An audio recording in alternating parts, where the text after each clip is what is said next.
Halo pemirsa, Assalamualaikum warahmatullahi wabarakatuh. Selamat berjumpa kembali dengan channel kuliah keperawatan gratis.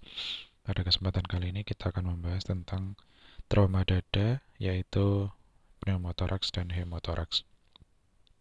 Jadi, dua kondisi ini terjadi akibat adanya sesuatu di dalam cavum pleura. Jadi, untuk mengingat kembali di mana itu cavum pleura bisa dibuka kuliah tentang anatomi dan fisiologi sistem pernafasan.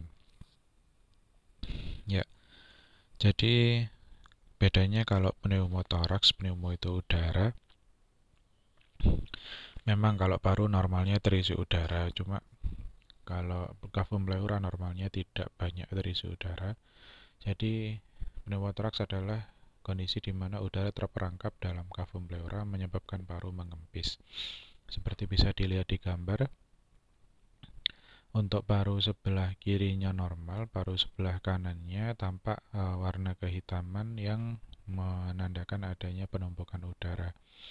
Dan tampak di situ bahwa paru-paru kanannya mengecil atau mengempis. Jadi ini bisa terjadi akibat adanya luka dari luar yang tembus sampai merobek pleura parietalis, kemudian membuat udara dari luar bisa masuk. Atau sebaliknya, yang robek itu alveoli atau alveolus dan sampai merobek pleura visceralis, kemudian udara dari dalam paru eh, masuk ke dalam cavum pleura. Nah, saat sudah masuk ke cavum pleura, udara ini tidak bisa keluar baik dari luka luarnya maupun kembali ke dalam paru. Sehingga kalau dibiarkan terus-menerus bisa masuk ke cavum pleura, tapi tidak bisa keluar. Lama-kelamaan dapat berkembang menjadi kondisi yang di sebelah kanan yang disebut dengan tension pneumotoraks, yaitu pneumotoraks yang disertai terdorongnya organ pada sisi yang cedera sampai ke sisi lainnya. Nah, ini contohnya kalau pneumotoraks di kanan, lama-kelamaan semakin menumpuk, maka paru-paru kanannya mengalami kolaps, kemudian sampai menggeser organ-organ yang ada di mediastinum, bahkan sampai mendorong paru-paru kiri untuk bergeser.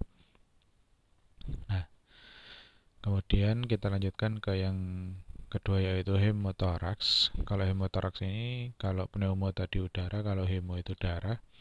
Jadi terdapatnya akumulasi darah di cavum pleura.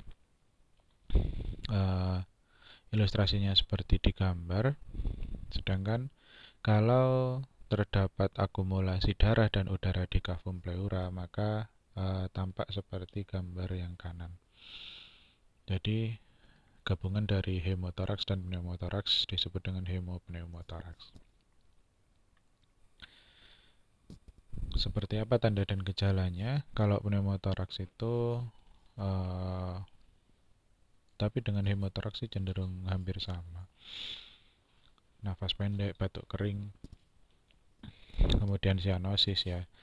Kemudian nyeri pada dada, punggung atau lengan, kemudian sama-sama ada distensi vena leher, kemudian bunyi apeks jantung dan trakea bergeser, takikardi iya, hipovolemi iya, hipotensi iya, karena jantungnya tertekan, cardiac outputnya juga menurun.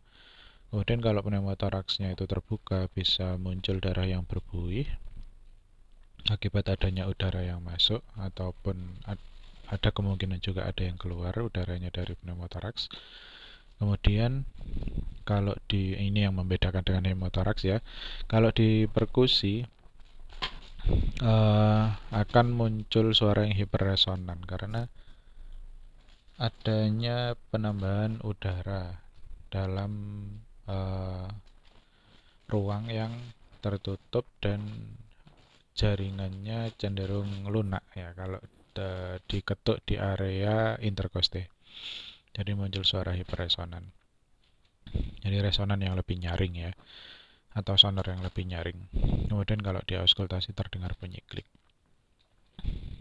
Untuk hemotoraks hampir sama. Napasnya pendek, bisa cepat, sesak, jelas ya, sianosis kebiruan ataupun kulitnya bisa pucat. Kemudian hilang atau berkurangnya suara napas pada sisi yang luka. Kemudian, nah karena parunya kan mengecil nih, jadi saluran napasnya juga menyempit. Jadi kalau diauskultasi suara napasnya bisa hilang ataupun berkurang. Nah, bedanya kalau di perkusi munculnya suara dullness. Jadi karena ada penambahan cairan yang terjebak gitu ya. Jadi kalau di perkusi memunculkan suara redup atau dullness. Kemudian dada naiknya tidak seimbang, dada yang tidak mengalami hemotorak bisa lebih tinggi mengembangnya, sedangkan yang mengalami hemotoraks cenderung tidak naik atau naik hanya sedikit ya. Baik, untuk kuliah kali ini saya cukupkan sekian. Bila ada yang didiskusikan silahkan ditulis di kolom komentar. Bila dirasa bermanfaat klik tombol like. Sampai jumpa di video berikutnya. Assalamualaikum warahmatullahi wabarakatuh.